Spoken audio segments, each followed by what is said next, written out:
Hey guys, Lou here, Tiny Mountain Houses. We're here at our showroom in Silverton, Oregon, talking about our tiny houses, the design process, and some of the cool stuff that we do. A lot of people have thought about tiny houses and, hey, can I do this? Does it make sense for me? How's it gonna work? What do I want?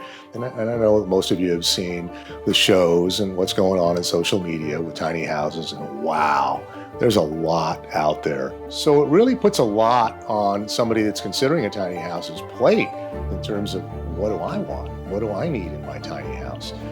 So a lot of this is a reality check as we go through, what I should say, as I go through the process. A lot of times, people will come to me with some specific ideas on what their tiny house needs to be.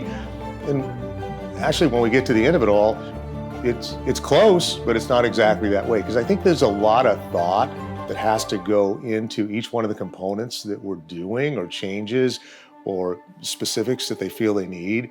I mean, you kind of got to do a reality check, as a buyer. What are you gonna do with that space? How are you gonna make this work?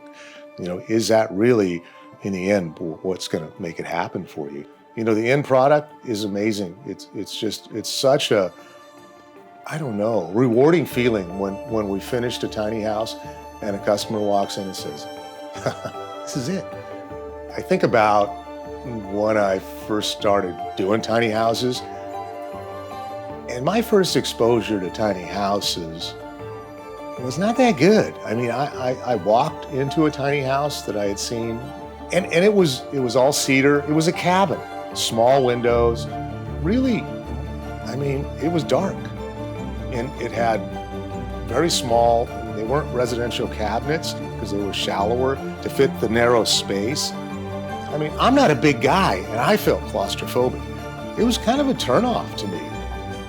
But as I moved forward and started getting interested in tiny houses and wanting to know more, it really exposed me to a whole other element.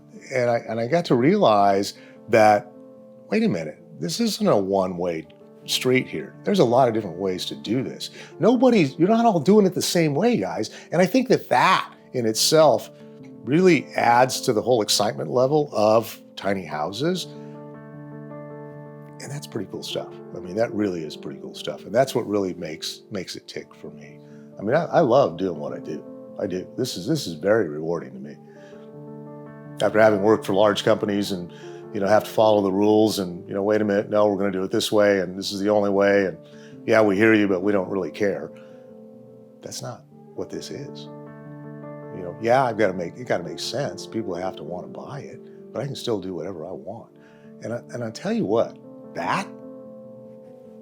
dude, that's some cool stuff. All this stuff right here is because I wanted to, not because somebody said, or you got to follow the rules. That's what's cool.